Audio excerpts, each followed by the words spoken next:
বাংলাদেশের বুদ্ধিজীবীরা যে ৭১ মুক্তিযুদ্ধ এটা আজ করতে পারে নাই, এবারও বুদ্ধিজীবীরা ফেল মারছে। কে ছিল বৈষম্য বিরোধী ছাত্র আন্দোলনের মাস্টার মাইন্ড? আড়াল থেকে কে নেতৃত্ব দিয়েছিলেন? কে গঠন করেছিলেন বাংলাদেশের সমন্বয়ক কমিটি? কার কথায় ছাত্ররা আন্দোলনে যোগ দিয়েছিল? কি তার পরিচয়? বিস্তারিত জানবো আজকের ভিডিওতে। পুরো ভিডিও না টেনে শেষ পর্যন্ত দেখুন। মাহফুজ আলম বা মাহফুজ আবদুল্লাহ নামে পরিচিত এই ব্যক্তিটি হলেন ২০২৪ সালের বাংলাদেশের অন্তর্বর্তীকালীন সরকারের প্রধান উপদেষ্টা মোহাম্মদ ইউনূসের বিশেষ সহকারী। তিনি ২০২৪ সালের বাংলাদেশের কোটা সংস্কার আন্দোলন চলাকালীন বৈষম্য বিরোধী ছাত্র আন্দোলনের অন্যতম সদস্য ছিলেন। তিনি বৈষম্য বিরোধী ছাত্র আন্দোলনের লিয়াজু কমিটির একজন সমন্বয়ক।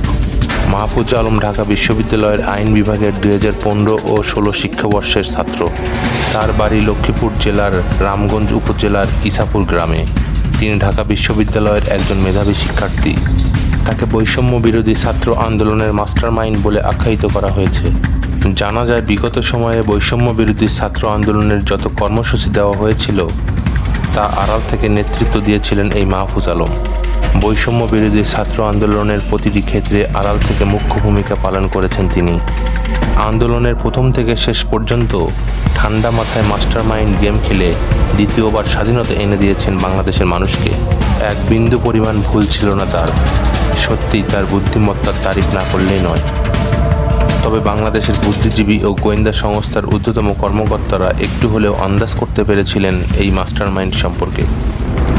কিন্তু কে বা কারা এই মাস্টার মাইন্ডের সঙ্গে জড়িত তা খুঁজে বের করতে পারেনি।